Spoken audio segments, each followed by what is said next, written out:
Does reality have a genetic basis? Well, first of all, we have to understand genetic here in quotes, because obviously there aren't going to be cells out there giving rise to reality. But something rather similar to a code is really going to be our ultimate goal. So I want to talk to you about this strange code that research that I've been working on. So let's begin by taking a journey. We'll go down in size. We're going to do this by powers of 10. Each mark on this image represents a power of 10, 10 times smaller than the previous one. So we're going to speed up at the beginning, going very fast past a lot of interesting chemistry, biology, condensed matter, and slow down at blood cells at around 10 to the minus 5. These are representations of newly emerging blood cells. They still have their nuclei intact as they leave the bone marrow. At 10 to the minus 9, we encounter strands of DNA. That's what the Human Genome Project was all about, learning how to read the code. And in fact, there's a code buried here, and this code we can think of as the book of life. This is what the code sort of looks like. If you actually were able to read off strands of DNA, you find out it's sequences of letters A, T, G, and C. These actually stand for adenine, thymine, guanine, and cytosine, which are the base pairs that appear in the double helix as discovered by the Watson and Crick some years ago. The DNA, of course, is really interesting because it also, in addition to being a book of life, it's a book also of human history. DNA has revealed a wonderful story about how we are all intimately related to each other. Coming out of Africa a couple of 100,000 years ago and watching waves of humanity go out and populate the world. And so I like to say philosophers have been for millennia saying that all of us are brothers and sisters, but now we scientists can say it with much more force and vigor and with much more explicit knowledge than has ever been humanly possible before. That's the power of science, to tell us who we are. So DNA doesn't stop the story. We can go to smaller scales. At 10 to the minus 10, we enter the world of the atom. This is a representation of the clouds of electrons around a typical atom. And of course, the atom itself is an interesting story. Part of it we see in this symbol. I think of this as the Mona Lisa of science. Almost everybody in the world has seen this at some point in their life. And it's a little bit mysterious, like that smile on the Mona Lisa. And yet it's so familiar to us. And so chemistry, this table given to us by Mendeleev, was in some sense a major breakthrough for our species in understanding the place in which we live. There's a joke about Mendeleev and the Tsar. I don't know whether it's true or not, but I'll share it with you. Supposedly, the Tsar at some point gave Mendeleev a medal. And so I heard this story from Sergey Brin's father, who's a mathematician at the University of Maryland. And he said, so Jim, you know the Tsar gave Mendeleev a medal. I'm like, no, I didn't know that. He said, oh, yes. And I said, oh, the Tsar was so forward-looking. He said, oh, no, no, no, no. The medal was for the improvement in the distillation of vodka. We can continue to go down in size past the world of the atom. And about the time I was graduating from high school, this is a helium atom. We see two blue balls for protons, two pink ones for neutrons. And inside of these smaller balls, we see smaller pieces of matter. They're called quarks. They were discovered about the time I graduated from high school in 1969 through a series of experiments that were performed at the Stanford Linear Accelerator Center. They were called the deep inelastic scattering experiments. That's when we learned that inside protons there are these little small objects that act like little balls inside of a bag. And so you think of the proton as a bag, but these things inside are even smaller and more fundamental. At this, I've stopped at 10 to the minus 18 because 10 to the minus 18 is the limit of our technological prowess as a species. We have no devices that can measure anything that is smaller than this length. And so as we journey in this talk to ever smaller scales, because we will, you have to understand that these smaller scales are not accessible to us through the normal means of science, which is experimentation and observation. And so when I talk to the public about this kind of science, I always try to make sure that people understand that after we leave this limit, we're talking about what we think is the case, suppositions, propositions, but they're based not on wild guesses. They're based on a very powerful set of eyes, a set of eyes called mathematics. Most people think of mathematics as this horrible thing that is done to you in school. But some of us actually have come to the point where we realize that mathematics is an extrasensory perception organ. We have our usual 5 senses. Then we have this one more sense that allows us to look out at the universe and see realms that are not accessible by any other means. And so as we continue our journey down in size, I'm going to be talking to you about mathematics, because that's the only tool that our species has to guide us in these realms that are beyond our technological capabilities. Just above that limit, however, these small objects called quarks were found around 69. And so it turns out that when we first discovered them, we thought there were 3 of them. We called them up, down, and strange quarks. We now know, in fact, this number is 18.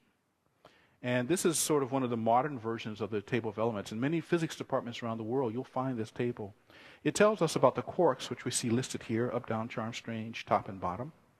But in addition, we also list the electron as a fundamental particle. Those clouds of electrons whirling around the atom is a fundamental particle. But the electron belongs to a family of particles that are called leptons. And so the lepton, in addition to the electron, we have the muon, the tau particle. The mu is about 200 times as heavy as the electron, but in all other ways, it's an electron. The tau is about 1,700 times as heavy as an electron, but in all other ways, it is an electron. In addition, there are neutral partners to the electrons, which are called neutrinos. So this side of our table is stuff. It's you. It's the parts list from which your parts are built. But I like to tell people, you're much more beautiful to look at than a sea of leptons and quarks. So why are you so pretty? Well, the answer is because your parts are held in nice patterns by forces. And in nature, there are 4 forces: the gravitational force, the weak nuclear force, electromagnetic force, and the strong force. Each of these forces actually has a message carrier that carries the effect of the forces back and forth. For the electromagnetic force, the message carrier is the photon. The same particle of light that you're using to see me is the message carrier for charge, electrical charge. The the weak nuclear force has 3 carriers. We call the carriers the W plus, the W minus, and the Z. It has another carrier which we'll talk about a little bit later, but we haven't actually seen this last one in the laboratory. And then finally, there's a carrier that keeps the quarks bound to the interior of protons. It actually has 8 such carriers. They're called gluons. So quarks are confined. So this is sort of a cartoon. When someone asks you to think of a proton, I hope you'll keep this picture in mind in the future as opposed to a little billiard ball. This is a more accurate depiction. But it's not a static place. In fact, it moves around, it bends, it warps. And so let me grab one of the protons with my mathematical tweezers and try to pull it out the side. And as you see, I don't quite succeed. In fact, a separate bubble is created from the blue quark that I was pulling out. And in fact, that's how nuclear reactions seem to work. If you had the power with a device to try to extract a quark from the interior of a proton, we believe you would never succeed. Instead, a new piece of nuclear matter would envelop the quark that you were trying to extract, just like in our cartoon here. This property is called confinement. And so quarks are confined, apparently, to the interiors of nuclear matter, never to be freely seen. Quarks, well, if you know about quarks, they're sort of a glad bag, because we say now, protons and neutrons are bags, so we can throw stuff in them. But who determines which quarks you throw in them? And a moment ago, I told you there were 18 quarks. So you have 18 different choices of what you could put inside the bag. And when you, depending on your choice, you get a different nuclear particle. Now, this particular table here is a set of particles that are very famous in my community, especially the particle here at the bottom. So let me tell the story about this table. Well, first of all, you look at the table for a second and you say, gee, that's very pretty. And one of the things that's really interesting about theoretical physics is that our sense of aesthetics really is a very valuable tool in guiding us to finding theories that are effectively accurate descriptions of nature. So when you see something pretty, it's not just that it's pretty. More often than not, something that's pretty is often right. And so when you look at this table, you'll see this object at the bottom of the table. It's called the omega minus. Well, you see, this table didn't always look like this. And back in around 1961 and 1962, the only parts of this table that were known were the objects that were in the upper 3 tiers of the table, starting with the xi, the sigmas, and the deltas. That's what was known. And in fact, there was a very famous meeting that took place in Geneva, Switzerland, and the announcement of these of the second-tier objects, the xis, was made. And in the audience, there were 2 people who had been studying patterns of particles. And they immediately recognized that having experimentally found the ones that are tier 2, they said immediately there must be something at tier 1. One of those people was Murray Gell-Mann, and who raised his hand and went to the lectern and announced that at some point in the future you will find the lowest tier particle. 2 years later it was found. And that was, in fact, one of the reasons why we physicists really started to believe in quarks, because this pattern is just throwing the quarks into the bag and looking what are the possibilities. In fact, quarks can go on in not just 3 triplets, they can also go as doublets, as we showed. So there are objects called mesons. These are some of the mesons. And then the proton and neutron, which are the familiar particles of atomic physics that you know from your high school science, are actually part of a bigger family of objects, an octet. Well, I've been talking about scales of size. And so we talked about this limit of 10 to the minus 18. You could ask me, well, Professor Gates, what is it that's looking at these tiny scales of 10 to the minus 18? So we're going to make a slight detour in our talk because I want to talk a little bit about where this is going on. It's principally work underway at the Laser Interferometry Gravitational Wave Observatory, LIGO. It's located, there are lots of LIGO sites. We have 2 in the United States, one in Johnston Parish in Louisiana, and the other in the Hanford Reservation in the state of Washington. And at these places, what we're going to try to do as a species is measure something we've never measured before. You see, again, if you look at my animation here, I've got 2 blue balls, those are protons, 2 clear yellowish balls. Gee, they changed themselves from pink to yellow, but, you know, let's not be concerned with color for a moment. And you'll notice there's a thin red line that's in this diagram. If this was to scale, that thin red line would be 1/1000th the size of the balls that you see looking there. That's the number that's going to be measured at LIGO. We're going to be looking at 1/1000th the size of a proton. And that's the limit of our technological prowess. We don't know we can't build a device to measure anything smaller, but we can certainly try to go after this. And why are we doing this? Well, I'll come to that later in the talk. Well, you've probably heard of the Big Bang machine. It's going to create black holes, and they're going to suck up the world, and all of our problems will go away. Well, fortunately, reality is a little bit more specific than that. We don't have to worry about the black holes eating us up, apparently. The Large Hadron Collider is a machine that is currently beginning its operating stages in Geneva, Switzerland. It's a proton-proton synchrotron. Well, what does that mean? Well, it takes protons, it speeds them up with electrical fields, it uses magnetic fields to bend their paths, and then we collide them at an energy of 7 TeV per beam. If you flew over Geneva at about 30,000 feet, you'd see something like this. Well, actually, you wouldn't see the red circle. But the rest of it is pretty accurate. You see the Alps in the background. You can see Lake Geneva here. And if you had Superman's vision and could look down through the ground, you would, in fact, see a ring, the structure that we've illustrated in red here. So here's a more accurate representation. The ring, the Large Hadron Collider, is a ring-type accelerator which crosses the border from Switzerland to France. It exists in the form of a pre-injection device where we're first starting to speed up the protons. And then we actually speed them up yet some more in a larger device, getting them to move at 0.99999 the speed of light. We're making protons move faster than anything that humans have ever propelled before at this device. This is an overview of the device. For the United States, we've invested as a nation about $700 million in 2 detectors, one by the name of Atlas, the other the compact muon solenoid detector. If you were, again, with Superman, you could sort of look under the ground and see that all the structure's there. The 2 devices, often depicted like this, these are images that have appeared in some publications. If you could actually go down into the tube, what you'd find is a big pipe. That's not very impressive scientifically. But this big pipe is evacuated for an obvious reason. If you're going to make protons move at 0.999999 the speed of light, you don't want them bumping into anything. And particularly, you don't want them bumping into air molecules. And so we evacuate this pipe, and the protons are confined to the interior. The detectors, the CMS detector, again, I like to point out to people there are these cartoon-type drawings, but here's the actual device, and there's a technician with a lab coat on standing in the interior of the device in this image. So you get some sense of the scale of these devices. The Atlas device is rather similar. Again, you can find many depictions like this in publications, but if you actually were going to Geneva during the construction phase, you could actually go inside of Atlas. And here our technician has changed clothes. He's now wearing a set of brown jeans and a jacket, a dark brown jacket, and a hard hat. Maybe you're having a hard time seeing the hard hat. This is a simulation for what you get for all these billions of dollars spent. Looks like chicken scratch. In fact, I've often told people that when my children were young, we can produce things like this for you too. If you'll just give us a small fraction of the same amount of money, we'd be very happy to. So here's some animations that illustrate how the device works. So we speed up protons with the pre-injection devices.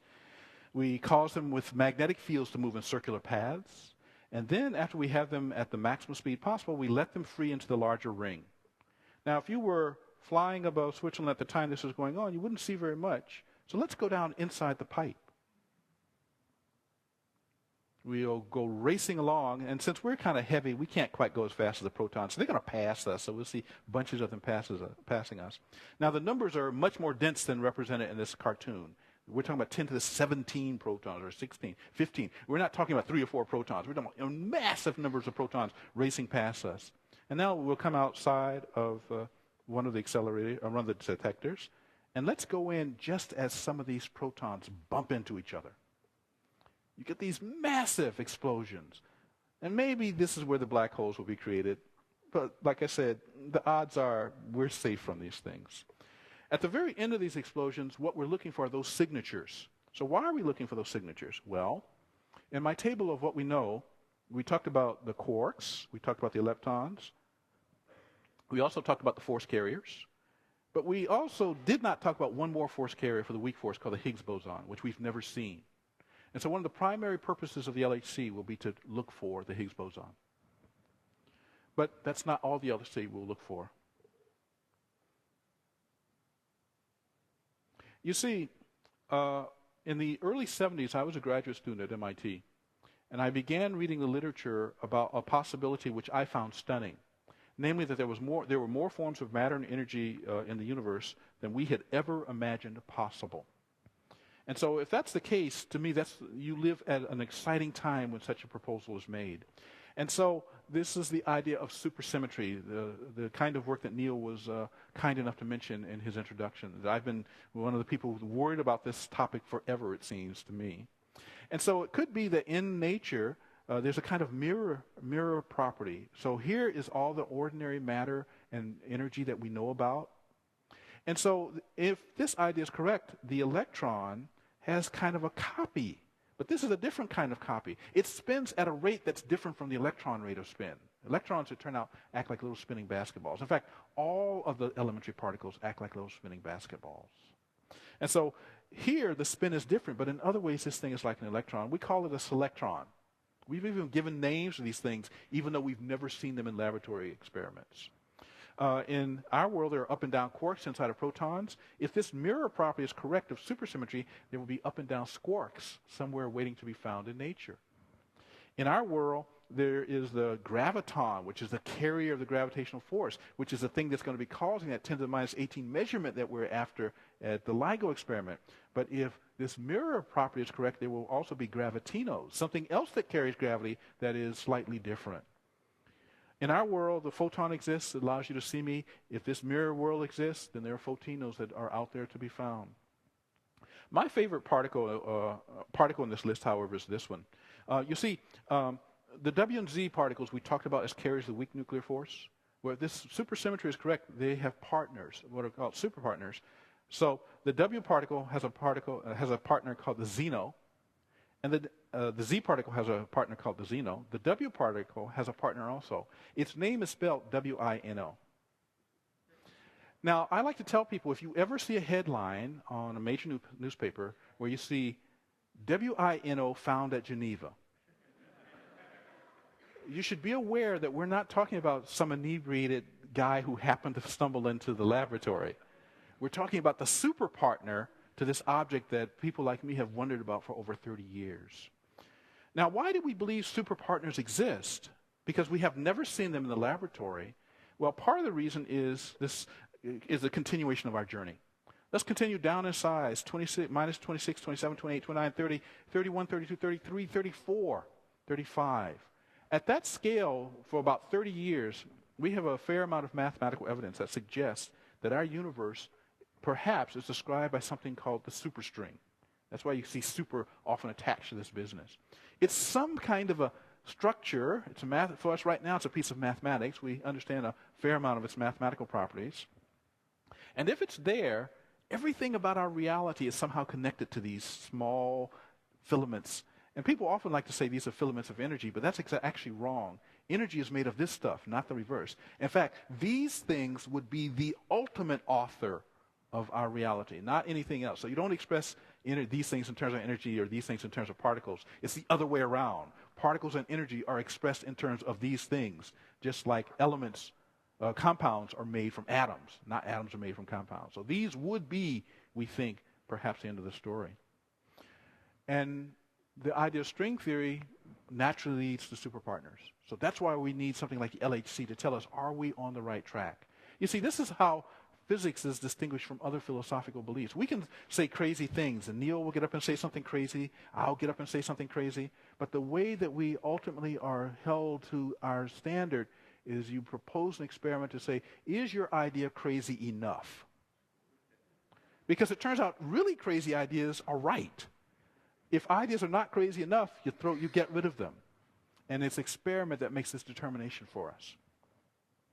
Physicists produce this kind of stuff, at least theoretical physicists. On the left here, we have Maxwell's equations. I like to call them the beeper cell phone equations, because it turns out that these equations, first written in 1876, are the reason we have these devices.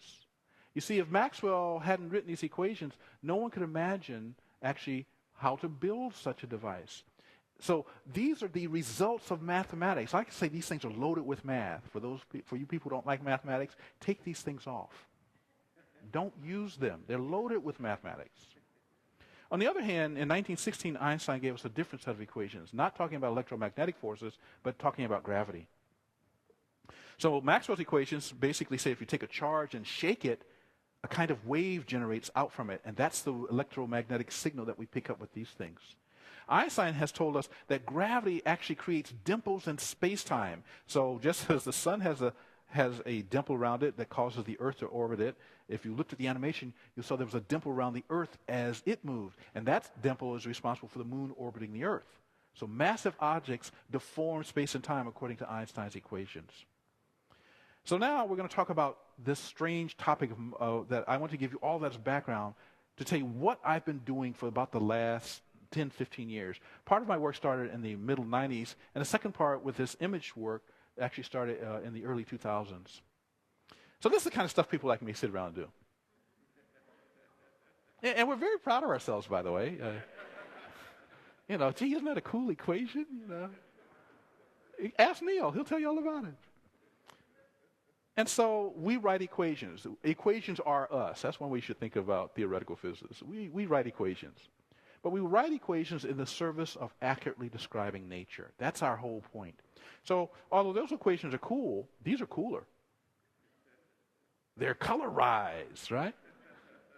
What could be more beautiful than adding color to equations? Well, it turns out this is the same set of equations I showed you before. I've expanded them in a certain way to get at the point that I can introduce these color elements to the dull mathematics that you perhaps saw when you were in uni. Well, it turns out that it's not just a matter of colorization, because this figure that I'm showing you here contains most of the information of the equations that I just showed you. Not all the information, but most of the information is in this figure. Let's go back a little bit and talk about how that could be. You see these two things here? These are functions, and that's what you measure. If you measure maybe a length or how hot something is, you measure a function. That's what physicists are all about. So these two particular functions, A and B, in this set of equations, correspond to these two nodes of the diagram here at the bottom. The four functions that you see in the middle here, listed as psi 1, psi 2, psi hat 1, psi hat 2, are the four black nodes that you see in the middle of this diagram.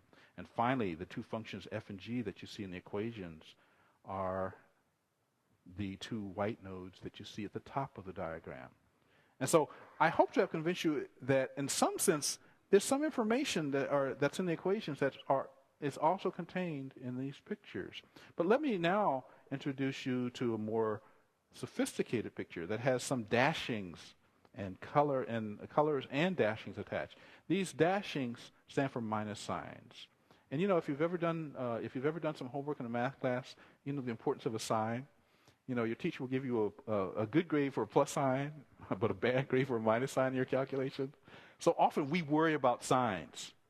This image that I've just showed you at the bottom contains every single piece of mathematical information that these equations contain. In fact, this image is a type of compression for people who do computer science. Compression is you take some statements and you package them in such a way that the information is placed in a much smaller subset. Now, these images, which we call Adinkras, now I have to tell you a story about how this came about. I was in this country of Georgia, a couple of 100 miles north of Tehran in 2002. And I started getting some email. I saw a paper on the archive. We physicists have been talking to each other by electronic means for about 20 years now. That's our primary mode of communication. I saw a paper on the archive by a physicist by the name of Michael Fox. And I looked at this paper and I said, gee, that's funny. That looks a little bit like something I've been talking about in some of my papers. Because you see, physics, although people often think we physicists go off into a dark room and, you know, conjure some spirits or chant incantations and then come out with our equations, that's not really the way it works. We're in constant conversation with our colleagues. And in fact, it's that conversation that spurs us to think of new ideas and vice versa. So I saw this paper that Michael Fox had written. I said, gee, that's interesting. I think it's related to something I've been doing. I sent him a message. Then he sent me back some messages saying, gee, that's interesting what you're saying. I wasn't aware of your work. And so we had this intense conversation going back and forth for about a month, never having met each other, which shows you something about the power of the internet. We finished a research paper on this topic of graphically taking the information from the conventional way that we write in mathematical equations and putting them into pictures. And we finished this work when I was in the West African country of Benin. So we needed a name for these things.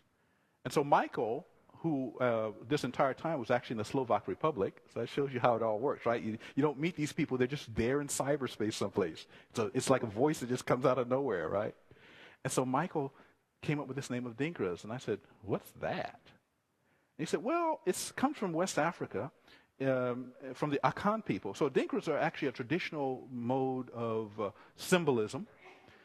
Here we see some actual Adinkras, as opposed to our mathematical borrowing of the expression. The first one, by the way, is the king of the Adinkras, for whatever that means. But, you know, traditional people have their own ways of knowing things. And although we in the West often are not as appreciative as we might be of the information there, often some very surprising things are there. So we're going to borrow this name Adinkras. And Michael came up with a suggestion. He said, sort of, it's a symbol that has hidden meaning. I said, fine, we'll go for it. Here's some more of what I do.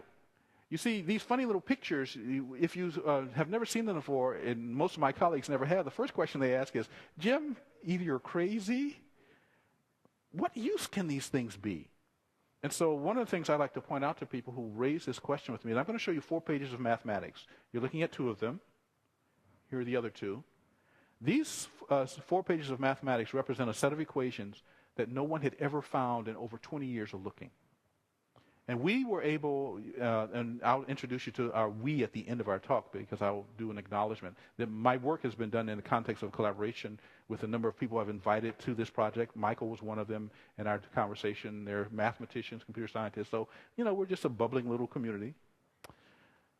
But we knew about those equations because we also understood these pictures.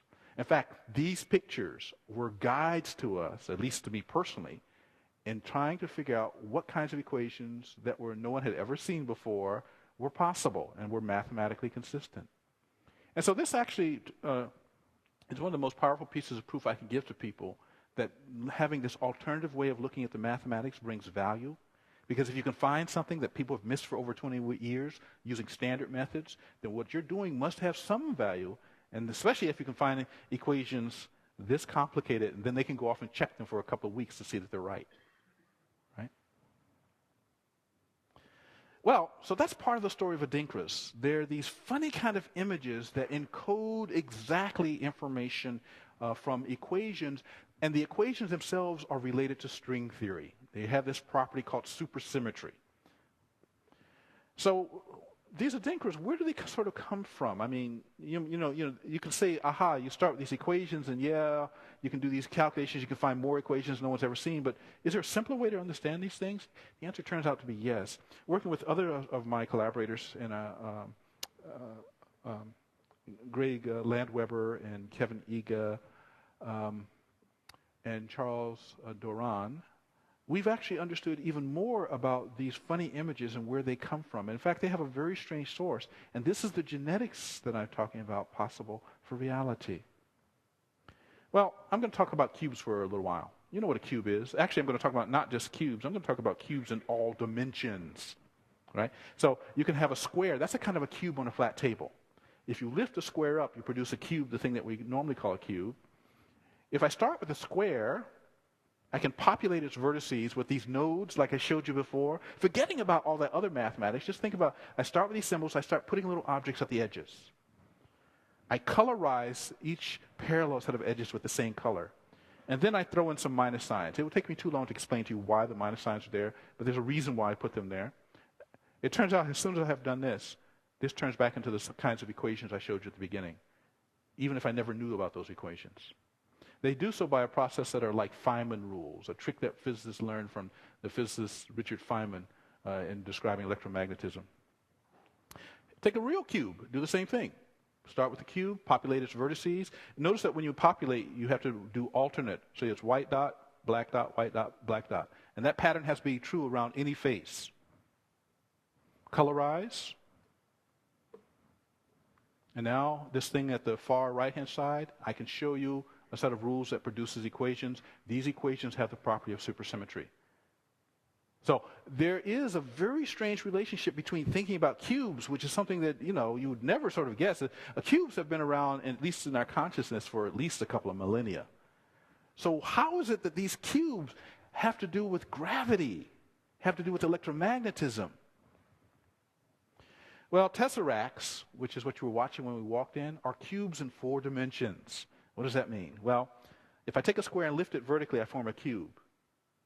Suppose I take a cube and lift it in a direction that's not any of the 3 that we know about. Well, gee, that's hard to do in our world.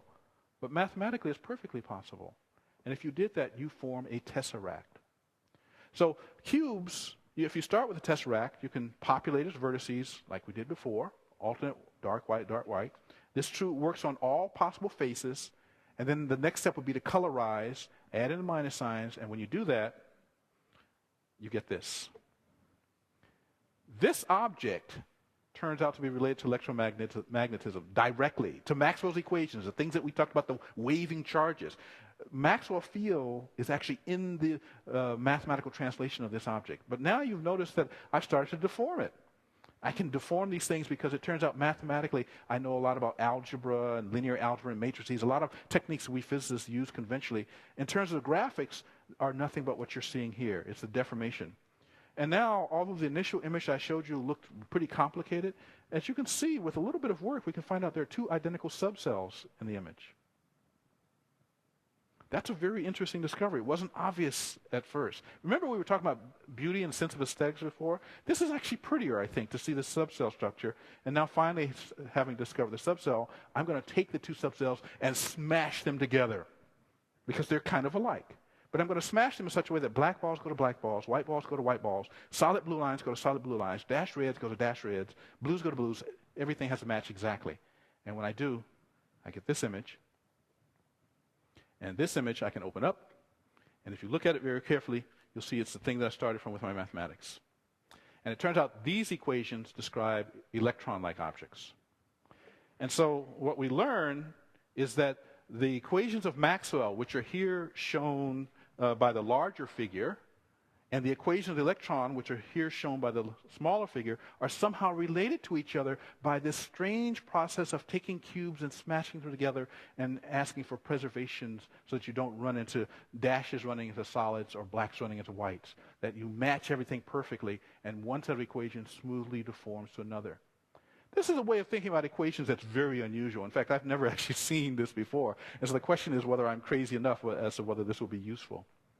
But the thing that's really bizarre about this smashing is that it actually has computer codes in it.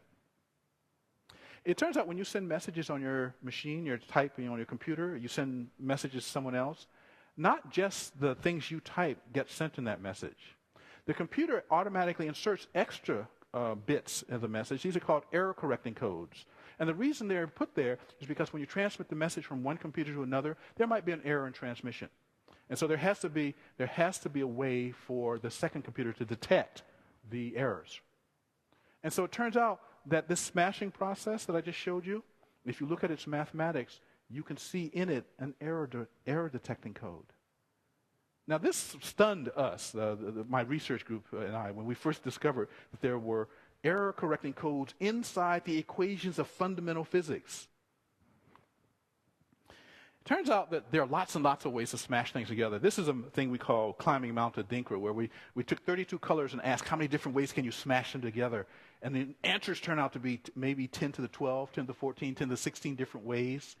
This is in representation theory, what we really are studying here, this is enormous numbers of representations to study string theory and string theory-like cousins with. Let me end by, first of all, following this quote of Albert Einstein. It says, after a certain high level of technical skills achieved, science and art coalesce in aesthetics, plasticity, and form. Now, when I set out to become a theoretical physicist many, many years ago, I think I was like most of us. It is our hope that we will find a mathematically magical fact about the universe in which we will. That's, I think, for those of us in theoretical physics, I think that's our highest goal. You want it to be mathematical, you want it to be magical, and you want it to be a fact. That's a really weird triple play to get to work. And yet that's our goal. And so the fact that I now find that I'm sort of engaged in artwork, to me is a rather astounding place. I didn't plan to be here. So these are some of our simpler Adinkras. Again, I have ways I can show you how to turn these pictures directly into mathematics in the same way that Feynman graphs turn into mathematics, a very well-known tool to my community. And as you can see, as I start adding numbers of colors and nodes, a weird and beautiful sort of order actually starts to emerge. In fact, when I first saw this order emerging, because we didn't design that to be there either. We didn't design these things to be pretty. We wanted them to be effective as a way of talking about the mathematics. So to see these patterns emerge, for me, was very strange. And in fact, I spent a couple of months just trying to figure out, where is this order coming from? Where are these beautiful patterns coming from? And it comes actually from a very interesting place in the mathematics. It would take me too long in this presentation to talk about, but it has something to do with things that are called matrices. Because the other thing that I didn't tell you about is that Adinkras are also kinds of matrices. And so the order that we see there has to do with choosing what we call a maximally symmetric basis for a set of matrices that underlie these calculations. I should also perhaps say something else about these matrices. They were the type of matrices that enter this are the ones that one that an English mathematician by the name of Clifford invented. It turns out these are Clifford algebras, which is a very special set of objects. It's not surprising in one sense, because Clifford algebras are known to be connected to the electron. But this is not what we set out to do. And this story that I'm telling you is sort of representative of how science works. Because you set out to do one thing, and for us it was, we want an effective tool for describing these equations. And so we have been led first to these pictures, which we never knew were there. In fact, the order is actually, we were first led to the matrices, because I was messing with matrices for a very long time. Then we were led to the pictures, in fact, and then finally we were led to the computer codes. And so as you can see, it's kind of like watching a ping pong ball as it bounces around. As you keep pulling a thread, you keep finding more and more intricate connections to interesting mathematics, at least. And so this beauty that emerges as you increase the number of colors and do the numbers of foldings gets to be more and more intricate.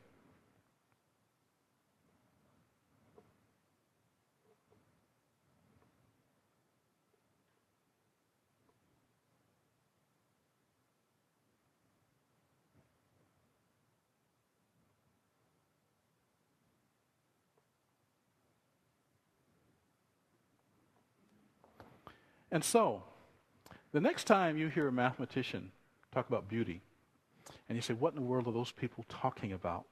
At least after this lecture, I hope that you can say, well, gee, I actually saw something beautiful emerge from mathematics. Because all I've essentially done here is write a kind of a pictorial storytelling of a sets of equations. The equations you're looking at here involve hundreds of variables. But nonetheless, we can at least look at them and appreciate their beauty.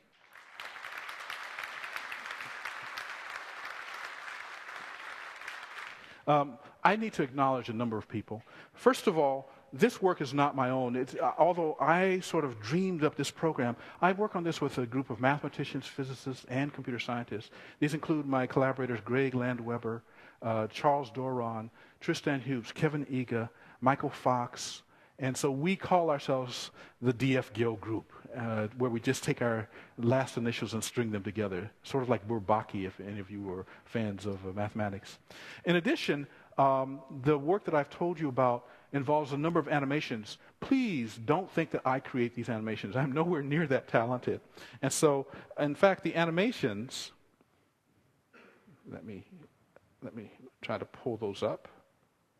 The animations have been done with the expertise and talent of two incredible young people that I've worked with. I take these crazy ideas of pictures that sort of sit in my head, and I describe them to them, and then they translate them to pictures that you can see. So the people who've actually done that are two. One of them is named Christopher Ferguson, so I have to acknowledge Chris for his skill. In fact, the smashing up diagram that I showed you was me and him working together where I'm getting crazy math out, and he's showing these beautiful images. The Adinkras were drawn by Greg Landweber's software. As I said, we even work with high school students on this, so don't let people tell you that you can be too young to get involved in theoretical physics. We found ways to do that. And I have to also acknowledge the teaching company and Ken Griggs for other of the animations. If any of you have seen the DNA of Reality, you'll find many of the animations in my presentation here actually in that DVD lecture series. And so I have to acknowledge these people because this presentation certainly would not exist in this form without the talents and abilities and dedication of all of my collaborators in this work. So now I'm finally done. Thank you.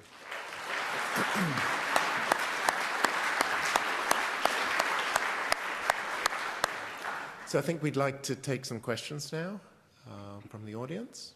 Yep. Could I ask you to come to the microphone? And please speak very close to the microphone so that... I sort of skimmed through a book by Wolfram called A New Kind of Science. And one of the things that he had in there, in his section on physics, were multidimensional networks, which he generated from very simple algorithms. And I'm just wondering whether there's... And I have no idea whether Wolfram's ideas are out to lunch or not. But I'm wondering whether you guys have looked at various possibilities like that. Sure. Let me just say, first of all, I actually know Stephen. I've known Stephen since, since around 1980 or so. He's a very brilliant man, obviously, and has accomplished a lot in empowering our community with the invention of Mathematica, which is a main symbolic tool that many, many theoretical physicists use around the world. I'm also aware of his book, A New Kind of Science. So what do I say? Well, before I did this work, I have to tell you quite frankly, I was not paying very much attention to what Stephen was saying, because what Stephen's talking about is moving away from our traditional ways of doing theoretical physics. These are traditional ways largely we have inherited from Newton, because the kinds of equations that I showed you folks, namely these equations, these are essentially versions of Newton's second law, but put in the appropriate context to talk about electrons or photons, but it essentially is what Newton told us about calculus. That's what these equations are about. And for a large part of the last several hundred years, that's how we theoretical physicists have basically looked at nature, using the lens of Newton. We now have these powerful devices called computers, and we know how to write, because of them, we are empowered to write algorithms. And so before I actually saw my equations compressed in terms of these pictures, I didn't know what to think about what Stephen was proposing. Now, however, having experienced this directly myself, I am much more open to the idea that there is a new kind of science and a new way for theoreticians to think about the fundamental structures in our universe, what I call the genetic structures. I should also mention, since you asked this question, that many, many years ago, a physicist by the name of John Wheeler might have had an inkling about something like this. John invented an aphorism called "it from bit." And the meaning of the aphorism is that it, namely all of our reality, is somehow connected to information, bits. In my calculations here, I directly see how the normal equations of Maxwell, of Einstein, are connected to sets of bits that I see through these pictures. And so in some sense, for the first time, I've actually started to take John Wheeler seriously. I have to tell you, when I was young and first heard these comments, I said, that guy's crazy. However, now I've convinced myself that if you remain a theoretical physicist long enough, you too can become crazy. Okay, do we have any crazy questions? I have some questions. Oh, Jen has some. Yeah. I have some questions from the online audience, as always. Carol asks, what effect does thought have on the smallest particle and beyond? Sorry, say again? What effect does thought have on the smallest particle? What effect does thought have? From the point of view of people like me, we would say it doesn't have an effect because it's the wrong relationship. Thoughts, as far as we can tell, consist of two things. It appears that we ourselves are a type of computer program. And our hardware is mostly up here, it's in our brains, and we're running code. We're a self-aware, self-actualized kind of computer programming. Well, that means that certainly the foundation of thought is electrical current. But the kinds of things that I'm talking about here are before electrical current. So that's why I said it's sort of the wrong way to pose the question, at least in any conventional interpretation a physicist can give you. I have another one. Tatiana from Toronto asks, if Adinkras turn out to be embedded in the nature of reality, what kind of currently unsolved mysteries or paradoxes might they explain? Well, for me, since this is not a hobby or a lark that I've simply embarked on because I have a lot of time on my hands, there are in my field equations that for 30 years no one has been able to solve. And so our primary purpose of actually establishing these tools was to go after these equations that no one else has figured out how to solve. Among these equations, perhaps, is an improved description of string theory itself. Thank you. Could you introduce yourself as well? Okay, I'm Umar, and I'm a student of mathematical physics and philosophy at the University of Waterloo. Just a question. You had at the beginning the zoom where it zooms in from the atom into the quarks and then finally into the strings. How far can we zoom in, and when do you choose to stop? Because you can keep going on. No, this is a great question. And in fact, in string theory, there are some indications that there's an end to this zooming in process. There are two ways that we know about this. One of them comes from a very strange thing that's little discussed in string theory called the Gross-Perry-Wall phase transition. This is David Gross, who won the Nobel Prize for QCD a few years ago, was working with one of his graduate students at Princeton about a decade ago. And what they found by studying the equations of string theory is that when you take this zooming in process to an extreme limit, it looks like space itself may in some sense disappear. We don't really know what's on the other side of the Gross-Perry-Wall transition. But one of the things that seems to definitely imply is that there's a limit to how much zooming in that you can actually perform before the notion of space itself becomes ridiculous. I'm Daniel. I'm a student of engineering physics at Polytechnique in Montreal. I understand that over the years, string theory has been filled with lots of math and physics to make it work on paper. And it's got lots of variables that you can adjust to make it agree with experiment.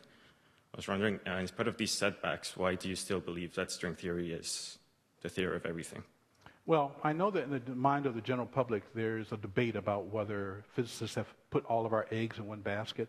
But I can tell you as someone who is a skeptic, because I am skeptical when people tell me things, that as I have looked out at the vista that is called theoretical physics, I don't see anything that is more likely to answer these questions in string theory. And in fact, I do look at other things. About a month or two ago, I wrote a paper where we tried to do some of the intersection between loop quantum gravity and string theory to look for something called the Barbero-Immirzi parameter in the context of supergravity. So it's not that I have simply ruled out other methods for possibly making progress, but I just don't see the optimistic hopes for why anything will be better than string theory. I just don't. Hello, I'm Somit Gupta from University of Waterloo. I want to ask, we have these universal constants, which are like the gravitational constant or Planck's constant. So is there any evidence that they are really a constant, or they can change over a period of time, which would be very large? Sure. And one more thing I would like to ask is, we could talk about reality, but are we really sure we do live in a real world? Like, can it be that we are just in a simulation which is really good, and somebody's just playing? Let me make some comments about your second question first. No, I don't think we can be sure. In fact, my own work in finding these codes embedded in fundamental physics has been for me, one of the most shocking things in my professional career. I never set out to find computer codes buried in the equations of fundamental physics. So, can we be sure that reality is not just a simulation? No, I don't think we can be sure. On the other hand, unless you can propose a scientific test for that, the question itself is not a scientific question. It's a philosophical question. So, for people who have that bent, I would say if you think that's true, then you need to push that to produce science, not just to raise a question that would be a wonderful way to spend, an afternoon sailing down a river or talking to your best friends about.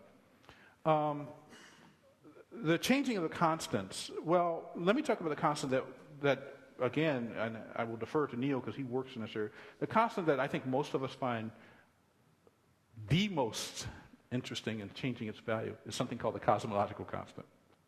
Because apparently we live in a universe where the cosmological constant has made at least 3 changes. Right after the Big Bang, it assumed a value which caused inflation to come about. That's one of the explanations about what it does. And then it went quiescent. It essentially went to a vanishing value, and the universe expands at a constant rate for 5, 6, 7 billion years. About 4 billion years ago, it looks like the cosmological constant changed its size again, and now we live in an era in which the universe is speeding up its expansion. So, yeah, there's some evidence, at least that particular constant changes, and if that one does, then you have to ask about all of them.